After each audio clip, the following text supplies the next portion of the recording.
Magandang gabi po sa lahat. Ngayon po ay Huwebes, ang ika-4 na simbang gabi. Ang atin pong punong tagapagdiwang sa misa ngayon ay si Reverend Father Sandy V. N. Haines, ang atin pong Shrine Rector at Kura Paroko.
Sa ngalan ng Ama, ng Anak, ng Espiritu Santo. Amen.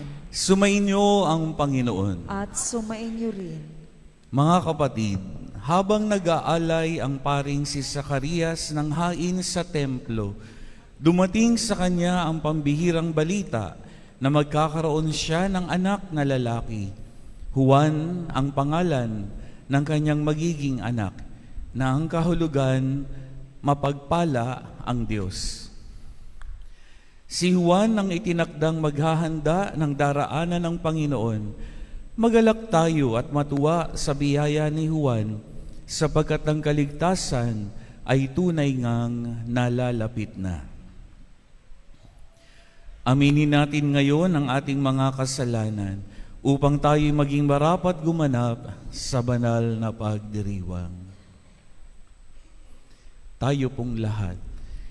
Inaamin ko sa makapangyarihang Diyos at sa inyo mga kapatid na lubha akong nagkasala sa isip, sa salita, sa gawa at sa aking pagkukulang. Kaya isinasamo ko sa mahal na Birheng Maria, sa lahat ng mga anghel at mga banal, at sa inyo mga kapatid, na ako'y panalangin sa Panginoong ating Diyos. Kaawaan tayo ng makapangyarihang Diyos, patawarin tayo sa ating mga kasalanan, at patnubayan tayo sa buhay na walang hanggan. Amen.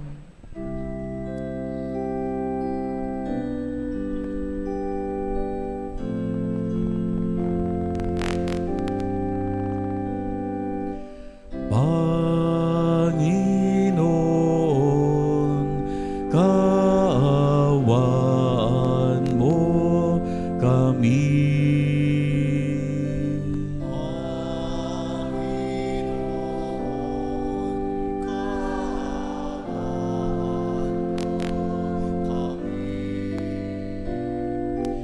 Kristo, kaawaan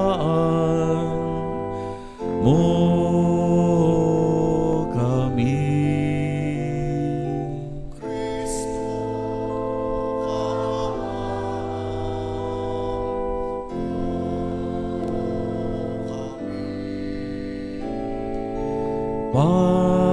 Panginoon,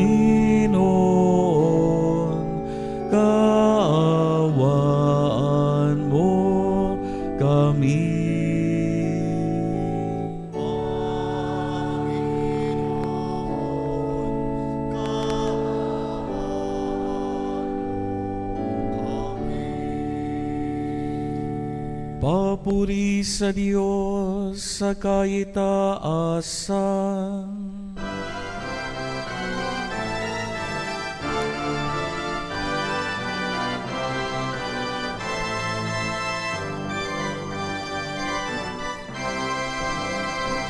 Papuri sa Diyos sa kaitaasan, kaloob sa lupa ay kapayapaan.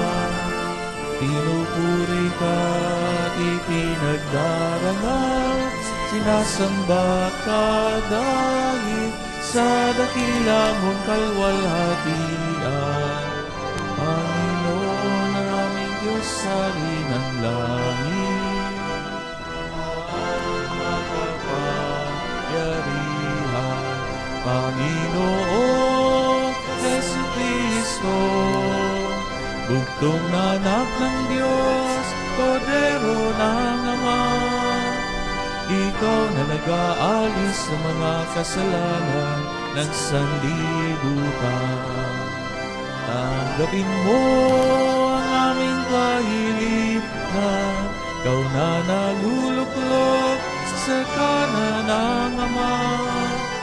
Maawa ka sa amin, ikaw lamang ang banal, Panginoong Jesucristo, kasama ng Espiritu, sa luwalhati ng Ama. Amen. Amen. Amen. Amen. Manalangin tayo. Ama naming makapangyarihan, ipagkaloob mong ang iyong mga anak ay magkamit ng paglingap ng mahal na Birheng Maria at pakundangan sa kanya'y mahango ang tanan sa lahat ng masama at maging dapat sumapit sa ligayang walang maliw sa pamagitan ni Jesucristo kasama ng Espiritu Santo magpa sa walang hanggan. Amen. Binigyan ng Diyos si Manoah at ang kanyang baog na asawa ng isang anak na ang pangalay Samson. Sa kalaunay, nagpalaya sa Israel mula sa mga Filisteo. Hawig ng kwentong ito ang kwento ng pagsilang kay Juan Bautista. Pagbasa mula sa aklat ng mga hukom. Noong mga araw na iyon, sa bayan ng Zora, ay may isang lalaking Manoah ang pangalan, kabilang sa lipi ni Dan. Ang asawa niya ay hindi magkaanak. Minsan, napakita sa babae ang anghel ng Panginoon at sinabi, "Hanggang ngayoy wala kang anak, ngunit hindi magtatagal, maglilihi ka at manganganak. Mula ngayon ay huwag kang iinom ng anumang uri ng alak, ni titikim ng anumang bawal na pagkain. Kung maipanganak mo na siya, huwag mong papuputulan ang buhok niya, pagkat mula pa sa kanyang pagsilang ay itatalaga na siya sa Diyos. Siya ang magsisimulang magligtas sa Israel mula sa mga Filisteo." Ang babae lumapit sa kanyang asawa at kanyang sinabi, "Napakita sa akin ng isang propeta ng Diyos, parang anghel. Kinikilabutan ako, hindi ko tinanong kung taga saan siya, at hindi naman niya sinabi kung sino siya. Huwag daw akong iinom ng alak, ni titikim ng anumang bawal na pagkain, pagkat ang sanggol na isisilang ko'y itatalaga sa Diyos." Dumating ang araw at nanganak ang asawa ni Manoah, lalaki ang sanggol. Lumaki ang bata at pinangalanan nilang Samson. Lumaki ang bata na patuloy na pinagpapala ng Panginoon. Ang Espiritu ng Panginoon ay lumukob kay Samson. ang salita ng Diyos. Salamat sa Diyos.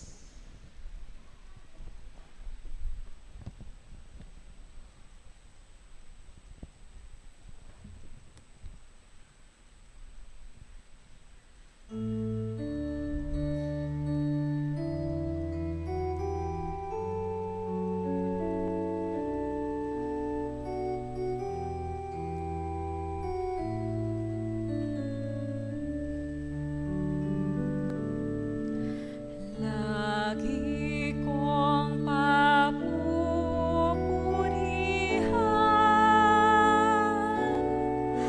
ang iyong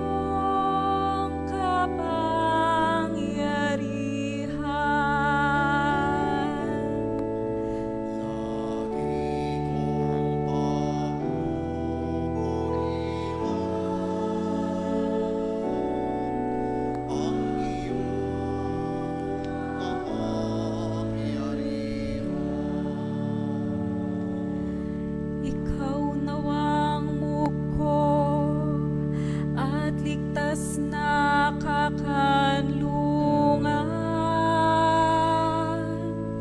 matatag na kublihan ko at matibay na sangkalang sa lahat ng masasama. O Diyos, ako'y ipaglaban.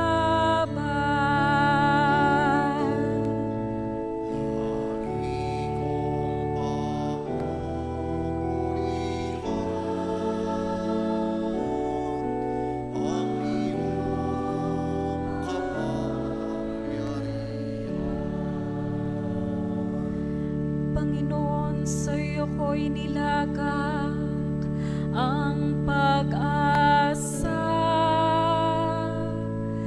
Malit pang bata ko, sa iyo'y may tiwala na.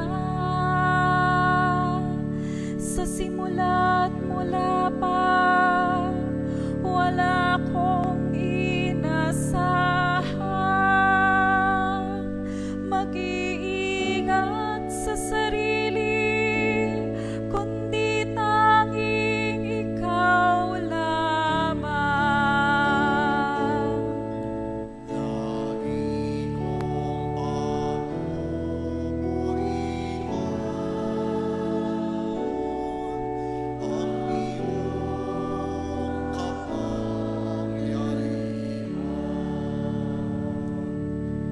Pagkat ikaw, Panginoon, ay malakas at dakila, ang taglay mong katangian ihahayag ko sa madla. Sa pulpa sa pagkabata, ako'y iyong tinuruan. Hanggang ngayon'y sinasambit ang gawa mong hinangaan.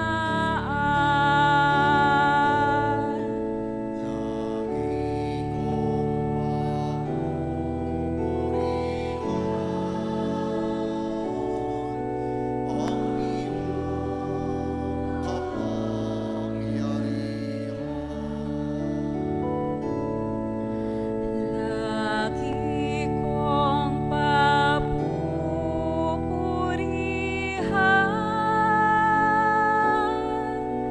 ang iyong kapangyarihan.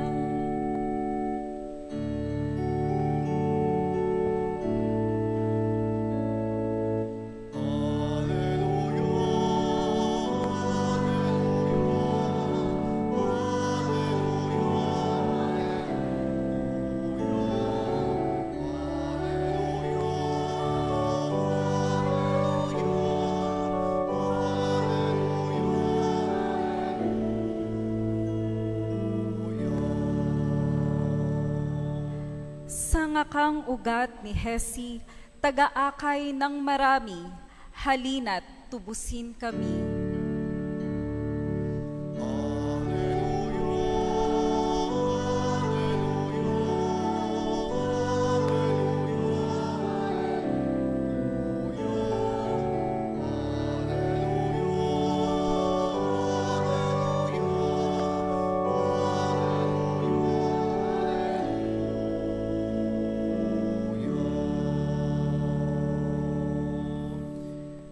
Sumainyo ang Panginoon. At sumainyo rin. Ang mabuting balita ng Panginoon ayon kay San Lucas. Papuri sa iyo, Panginoon.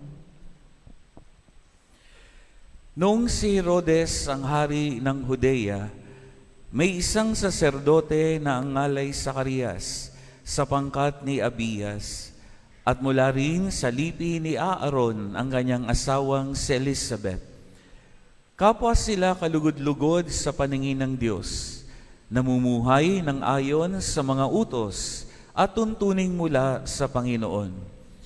Wala silang anak sapagkat baog si Elizabeth at sila'y matanda na.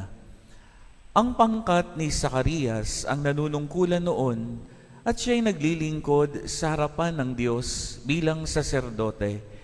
Nang sila'y magsapalaran ayon sa kaugalian ng mga saserdote, siya ang nahirang na maghandog ng kamanyang. Kaya't pumasok siya sa templo ng Panginoon sa oras ng pagsusunog ng kamanyang.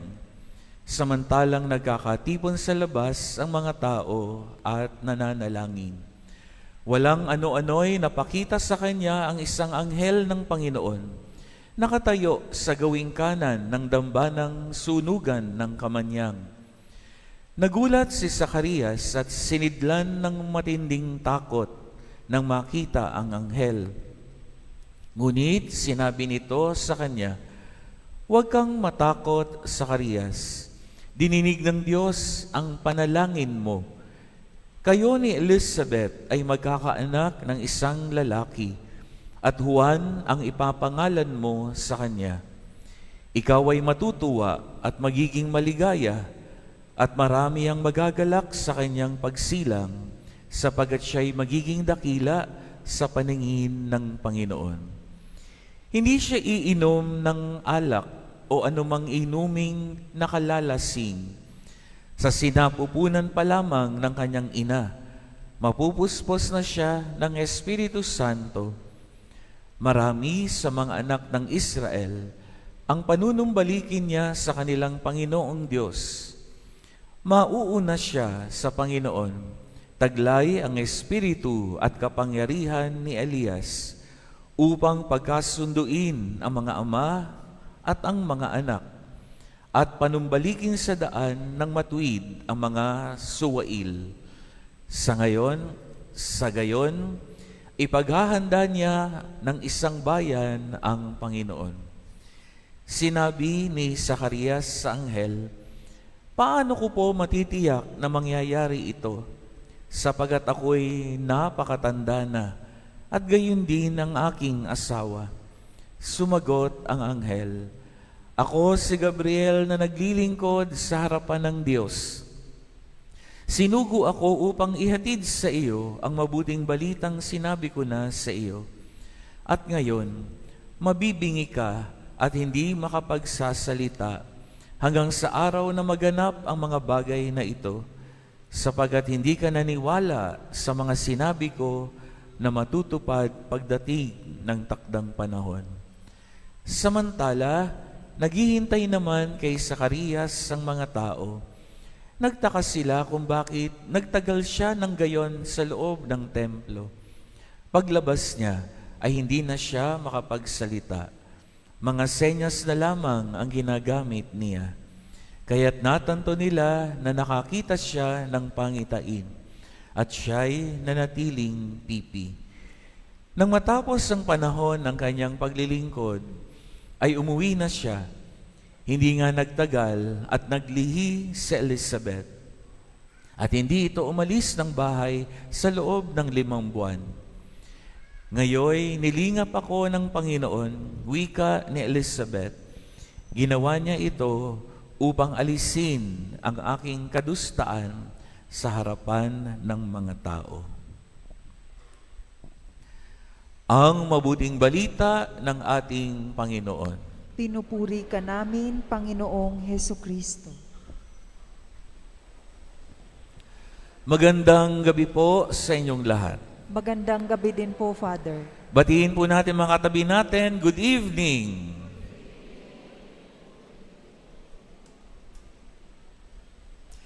Tayo'y nasa ika-4 na araw na ng ating nobenaryo. Purihin natin ang ating Panginoon.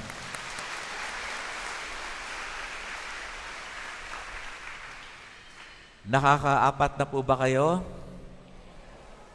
Kami ni Father Jomar, hulaan nyo, nakakailan na kami.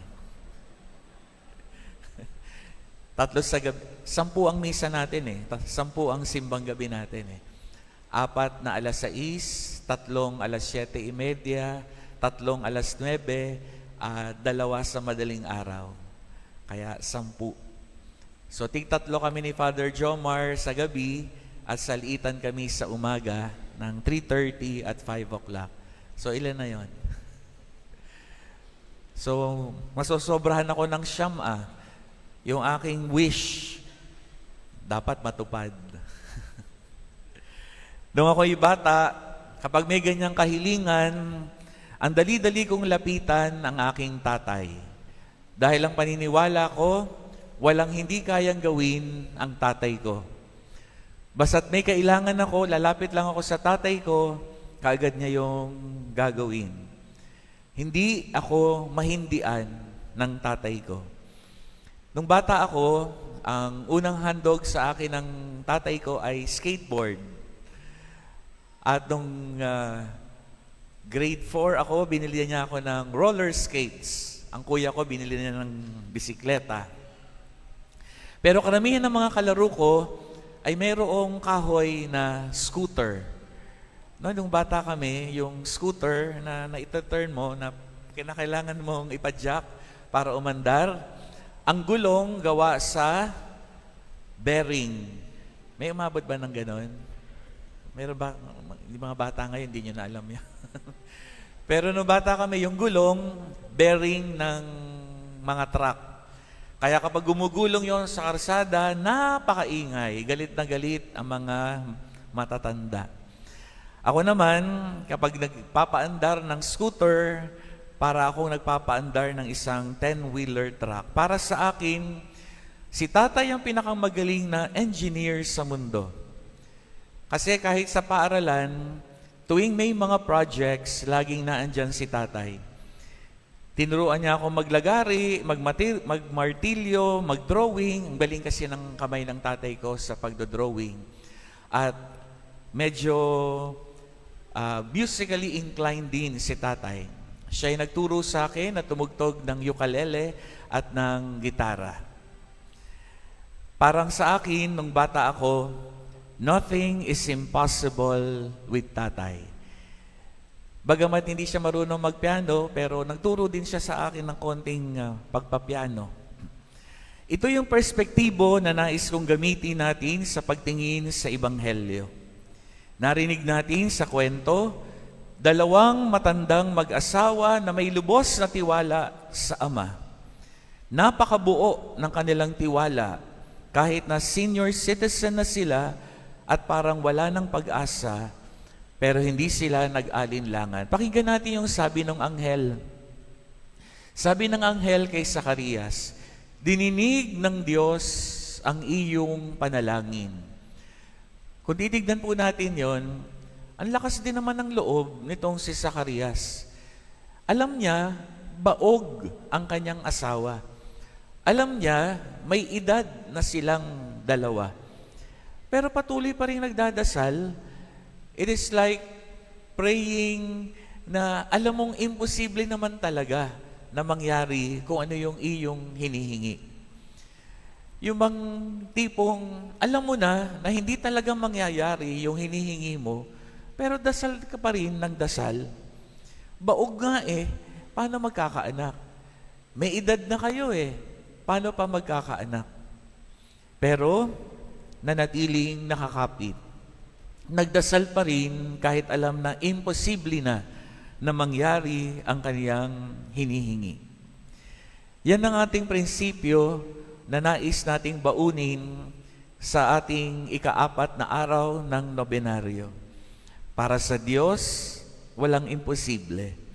At napatunayan yan ng narinig nating ibanghelyo sa kwento ni Zacarias at ni Elizabeth. They were fully aware of the impossibility of the very prayer that they are lifting to God. And yet they insisted on knocking on the doors of heaven. Lord, please, magkaanak naman sana kami pa. Ibang-iba yan doon sa kwento, halimbawa namin, sa aming pamilya. Ang tatay ko ay 38 years old na nang mapakasal sa aking ina, noon ay 32 years old. Kaya yung bunso naming kapatid, ang nanay ko ay 41 years old na nung mga anak. Noon, kahit pa paano, mayroon pa rin nakikita at nasisilip na konting posibilidad. Kahit na late na sila nag-asawa, baka pwede pa rin magkaanak. At nagkaanak nga, 4 pa. Yan. Kaya, doon mo makikita kung ano yung disposisyon ni Zacarias at ni Elizabeth. Kasi yun, kahit konting possibility, wala talaga. Alam na nilang baog eh. Alam na nilang way ahead na sila sa edad. Kaya siguradong hindi na mangyayari sa panuntunan ng tao ang kanilang hinihiling. Pero iba ang panuntunan ng Diyos. Ano ang ang nakita ng Diyos?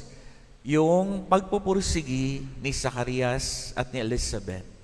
Kaya ngayon ang turan ng anghel, dininig ng Panginoon ang iyong ipinagdadasal. Yun lang pala.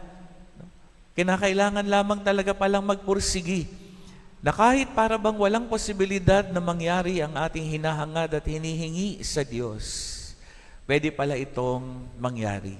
Basta wag ka lamang bibitaw, wag ka lamang titigil sa pagpupursiging dumulog sa Diyos sa pananalangin.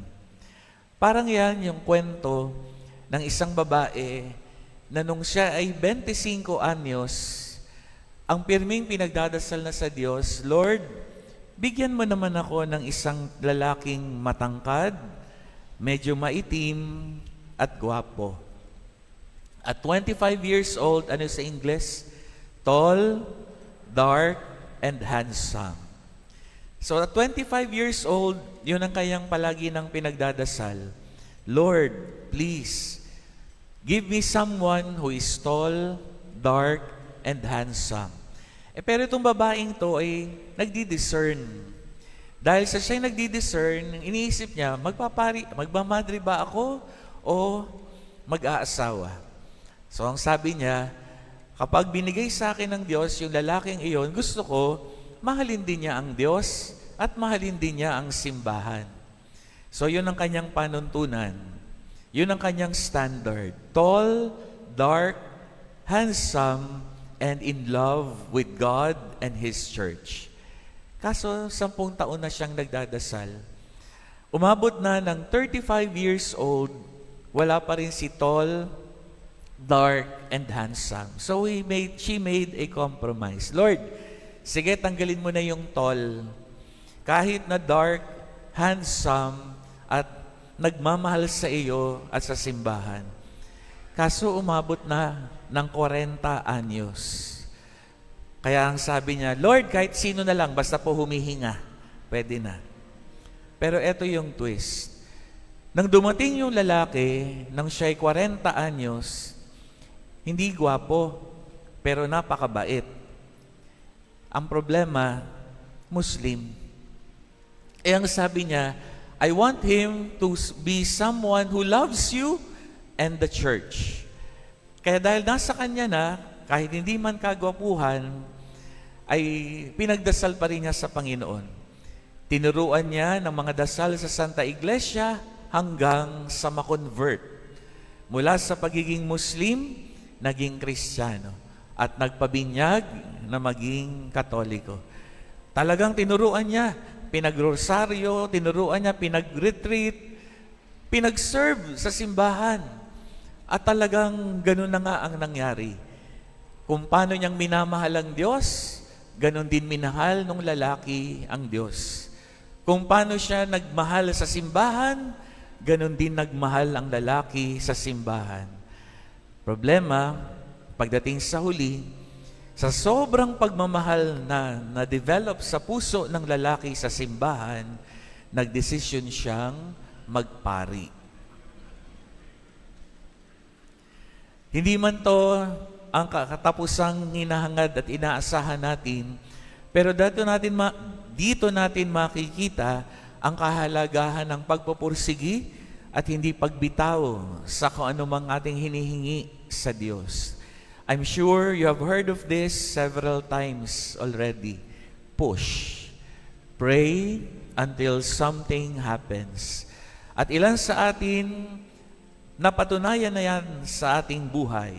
Hindi ka titigil. Sige lang, pray lang ng pray hanggang mangyari na kung ano yung iyong hinihingi. Yan ang prinsipyo na pinanghawakan ni Zacarias at Elizabeth.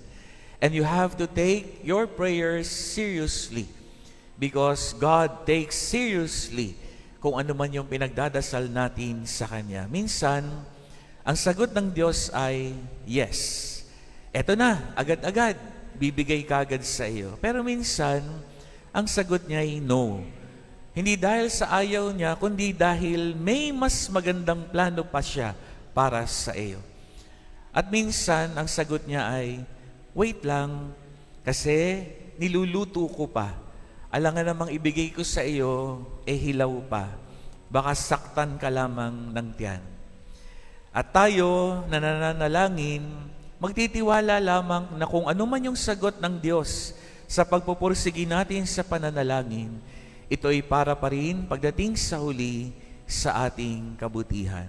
Mga kapatid, naway ang katapatan ni Zacarias at Elizabeth ay magsilbing inspirasyon sa atin na huwag mapagod tumawag sa Diyos. Kahit gaano katanda, kahit gaano kahirap ang sitwasyon, at kahit parang imposibleng mangyari ang himala, push lang, pray until something happens. Huwag tayong maging katulad ng iba na kung kailan lang may kailangan, dun lang tatawag. Kung kailan simbang gabi lamang, dun nakakakita ng itsura ng loob ng simbahan. At kapag nasagot na ang hiling, para bagang huyo na lang ang Panginoon sa kanila. Matutunawa tayong manalangin ng walang humpay hanggang surpresahin tayo ng Diyos sa katuparan ng mga bagay na ating idinadalangin. Hilingin natin sa Diyos ang biyaya na ang tiyaga, pagpupursigi na pinakita ni Zacarias at Elizabeth ang siya ring makita sa ating pagdulog sa ating Ama, na ang hinahangad lamang ay kung ano yung makabubuti sa atin. Yan ang ating samod dalangin sa pagpapatuloy ng ating pagdiriwang. Tumayo po tayo ngayon at dumulog sa kabutihang loob ng ating Ama na kailan may hindi magmamaliw. Sa tamang panahon, Kanyang ipagkakaloob ang mga adhikain at pangarap ng Kanyang bayan. Manalangin tayo at ating sambitin, Amang mapagmahal, biyayaan mo kami. Amang mapagmahal, biyayaan mo kami. Patuloy nawang maging matatag ang mga namumuno sa simbahan na manindigan sa katotohanan at pagtatanggol ng karapatang pantao. Manalangin tayo. Amang mapagmahal, biyayaan mo kami. Magsumikap nawa ang mga namamahala sa bawat pamayanan tungo sa kaunlad at ikabubuti ng bawat pamilya. Manalangin tayo. Amang mapagmahal, biyayaan mo kami. Kalingain nawa ng mga magulang ang kanilang mga anak sa pamagitan ng kanilang pag-ibig at pagsusumikap na magkaroon sila ng maayos na pamumuhay. Manalangin tayo. Amang mapagmahal, biyayaan mo kami.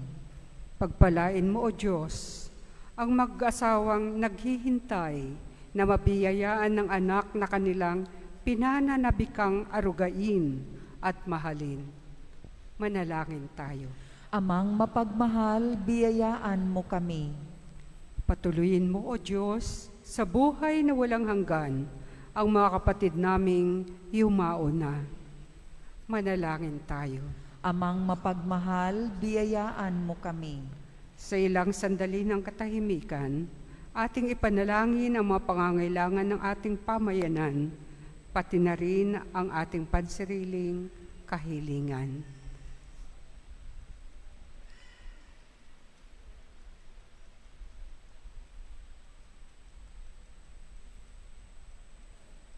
Manalangin tayo.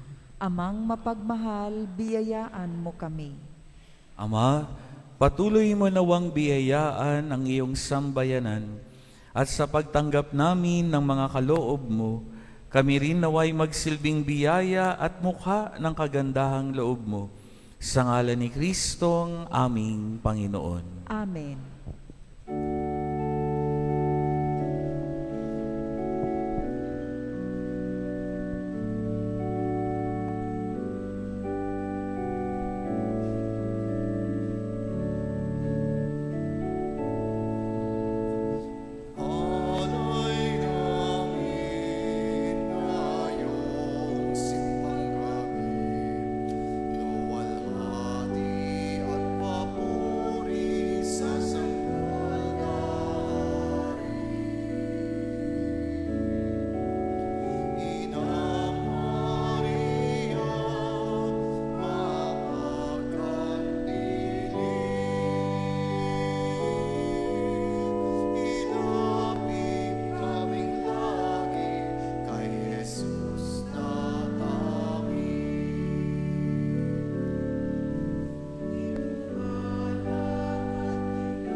Manalangin kayo mga kapatid upang ang paghahain natin kalugdan ng Diyos sa mga makapangyarihan. Tanggapin nawa ng Panginoon itong paghahain sa iyong mga kamay, sa kapurihan niya at karangalan sa ating kapakinabangan at sa buong sambayanan niyang banal. Ama naming lumikha, lingapin mo ang mga alay at panalangin ngayong ang mahal na ina ng Diyos ay guniginuta, upang maging kalugod-lugod sa iyo ang mga ito at magdulot sa amin ng tulong at kapatawaran. Sa pamamagitan ni Jesucristo, kasama ng Espiritu Santo, magpa sa walang hanggan. Amen. Sumainyo ang Panginoon. At sumainyo rin. Itaas sa Diyos ang inyong puso at diwa. Itinaas na namin sa Panginoon. Pasalamatan natin ang Panginoong ating Diyos. Marapat na siya ay pasalamatan. Ama naming makapangyarihan, tunay ngang marapat na ikay aming pasalamatan sa pamagitan ni Hesukristo na aming Panginoon. Ang pagsusugo mo sa Kanya'y pinahayag ng lahat ng mga propeta. Ang pagsilang niya'y pinanabikan ng mahal na birheng Kanyang inang tunay sa kapangyarihan ng Espiritong Banal. Ang pagdating niya'y inilahad ni San Juan Bautista sa kanyang pagbibinyag. Ngayong pinaghahandaan namin ang maligayang araw ng kanyang pagsilang, kami nananabik at nananalangin lubos na makaharap sa kanyang kadakilaan. Kaya kaisa ng mga anghel na nagsisiawit ng papuri sa iyo nang walang humpay sa kalangitan, kami nagbubunyi sa iyong kadakilaan.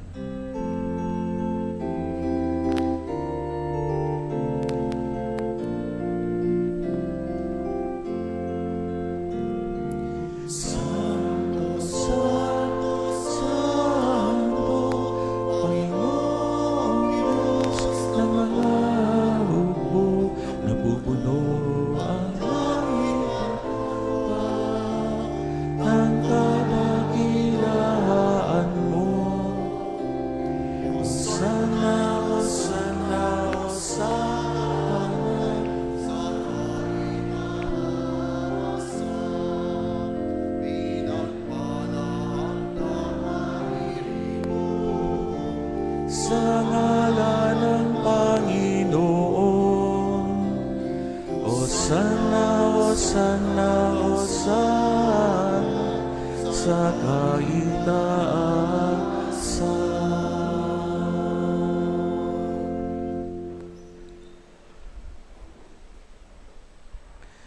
Ama naming banal, ikaw ang bukal ng tanang kabanalan. Kaya sa pamagitan ng iyong Espiritu, gawin mong banal ang mga kaloob na ito upang para sa aming maging katawan at dugo ng aming Panginoong Hesu Kristo.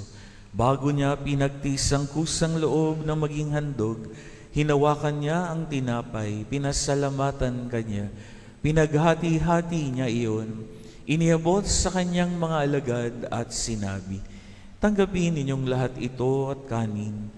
Ito ang aking katawan na ihahandog para sa inyo."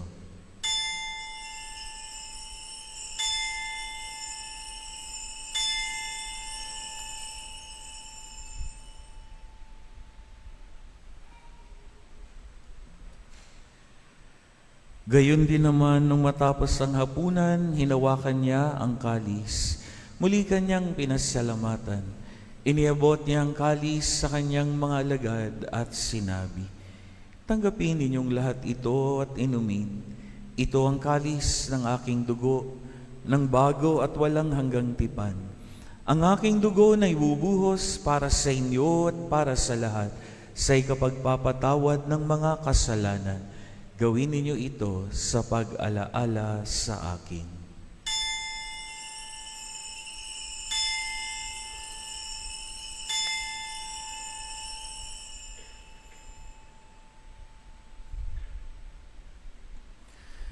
Ang misteryo ng pananampalataya. Si Kristo ay gunit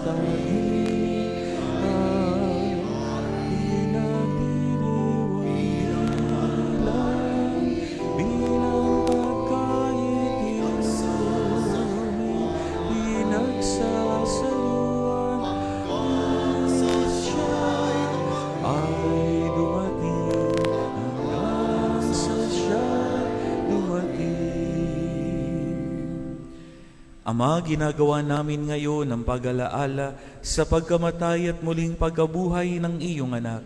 Kaya't niaalay namin sa iyo ang tinapay na nagbibigay buhay at ang kalis na nagkakaloob ng kaligtasan. Kami nagpapasalamat dahil kami minarapat mong tumayo sa harap mo para maglingkod sa iyo. Sinasama namin kaming magsasalo-salo sa katawan at dugo ni Kristo ay mabuklod sa pagkakaisa sa pamamagitan ng Espiritu Santo. Ama, lingapin mo ang iyong simbahang laganap sa buong daigdig. Puspusin mo kami sa pag-ibig kaisa ni Leon na aming Papa, ni Ruperto na aming Obispo at ng Tanang Kaparian. Alalahanin mo, mga kapatid naming nahimlay, nang may pag-asang sila'y muling mabubuhay, gayon din ang lahat ng mga pumanaw. Kaawaan mo sila at patuloyin sa iyong kaliwanagan. Kaawaan mo at pagindapatin kaming lahat na makasalo sa iyong buhay na walang wakas. Kaisa ng mahal na Birheng Maria na ina ng Diyos, ni San Jose, kaisa ng mga apostol at lahat ng mga banal na namuhay dito sa daigdig ng kalugod-lugod sa iyo. May pagdiwang nawa namin ang pagpupuri sa ikararangal mo sa pamamagitan ng iyong anak na aming Panginoong Hesu Kristo. Sa pamamagitan ni Kristo, kasama niya at sa Kanya, ang lahat ng parangal at papuri ay sa iyo, Diyos Amang makapangyarihan, kasama ng Espiritu Santo, magpa sa walang hanggan.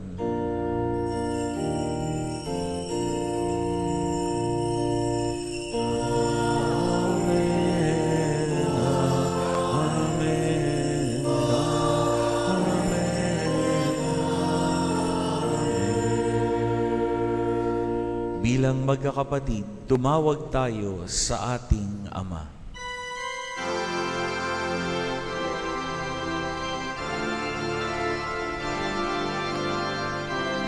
Tayo pong lahat, Ama namin, sumasalangit ka, sambahin ang ngalan mo, mapasa ang kaharian mo, sundin ang loob mo, dito sa lupa para sa langit. Bigyan mo kami ngayon ng aming kakanin sa araw-araw at patawarin mo kami sa aming mga sala para na pagpapatawad namin sa nagkakasala sa amin, at huwag mo kami ipahintulot sa tukso, at iadya mo kami sa lahat ng masama.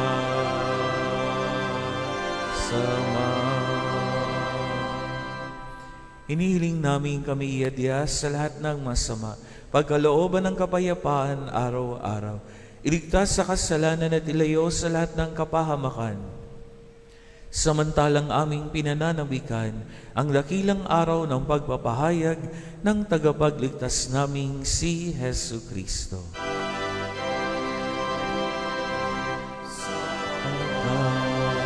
Iyong kaharian at ang kapangyarihan at ang kapurihan magpakailanman. Amen. Panginoong Hesu Kristo, sinabi mo sa iyong mga apostol, kapayapaan ang iniiwan ko sa inyo, ang aking kapayapaan ang binibigay ko sa inyo. Tunghayan mo ang aming pananampalataya at huwag ang aming mga pagkakasala. Pagkalooban mo kami ng kapayapaan at pagkakaisa ayon sa iyong kalooban, kasama ng Espiritu Santo, magpa sa walang hanggan. Amen. Ang kapayapaan ng Panginoon naway laging sumainyo. At sumainyo rin. Magbigayan kayo ng kapayapaan sa isa't isa.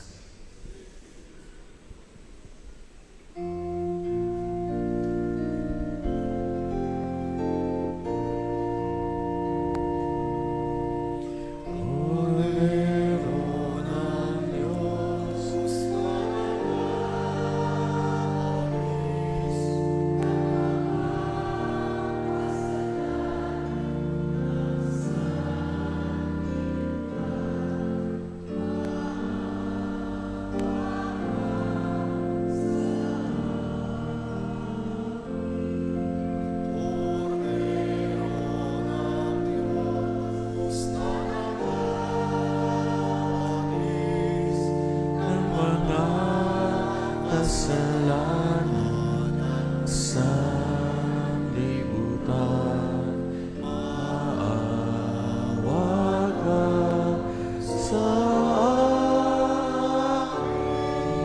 Cordero ng Diyos na nagais ng mga kasalanan sa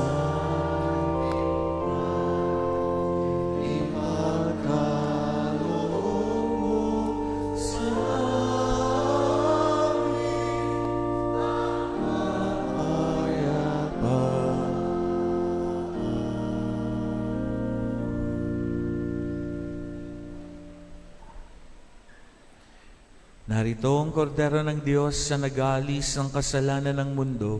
Mapalad tayong inaanyayahan siya ay tanggapin. Panginoon, hindi ako karapat-dapat na magpatuloy sa iyo, ngunit sa isang salita mo lamang ay gagaling na ako.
Mga paalala, pinasasalamatan po natin ang lahat ng mga nag-alay sa misang ito, kasama po ang mga lay minister. At ang mga tumangkilik po sa pamaskong handog, sina Yola Aquino, Lily Peco, Ferdinand Macahis and family, Edgar and Tess Arguelles, Michael and Joanne Crespo and family, Wilson and Janice Vega family, El Dominic Nolasco Lapas, Mecono family, Angelita Manawis, Cambisha San Pascual and family, Joseph Hadulco, Cecilia Levanta, Balmoha Magallanes family, Ariana Chua, Del Rosario Lisada and family, Ali Mata, Miranda and Pantaleon family, Cabrera family, Cora Roque, Pene Eugenio and family, Ronan Joyce Cordero and family, Mylon Tracking Service, Penales family, Ben and Che Logon family, Ralph Christian Paulo Javier Rossi Umania, Mary Ann Dayola. Maraming salamat po.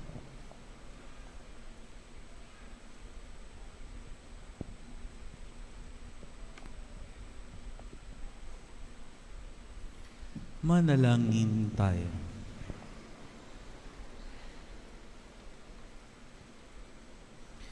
Ama naming mapagmahal, kaming mga tumanggap sa banal na pakikinabang, ngayong ginugunita ang mahal na Birheng Ina ng Diyos, ay maging dapat nawang magkamit ng iyong kaloob na pagtubos sa pamagitan ni Jesucristo, kasama ng Espiritu Santo, magpa sa walang hanggan.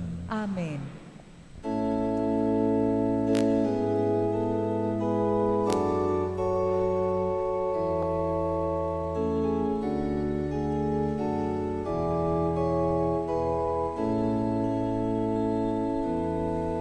Sa dilim ikaw ang anak sumisilay na nagbibigay sigla sa buhay. Sa unos ikaw ang tanggulan na kang walang hanggan. Ina ng kaliwanagan,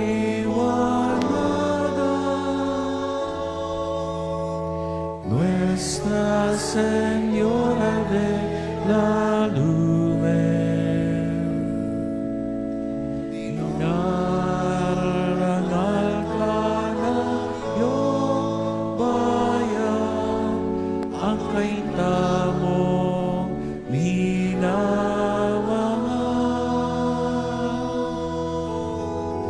Ina ng kaliwanagan,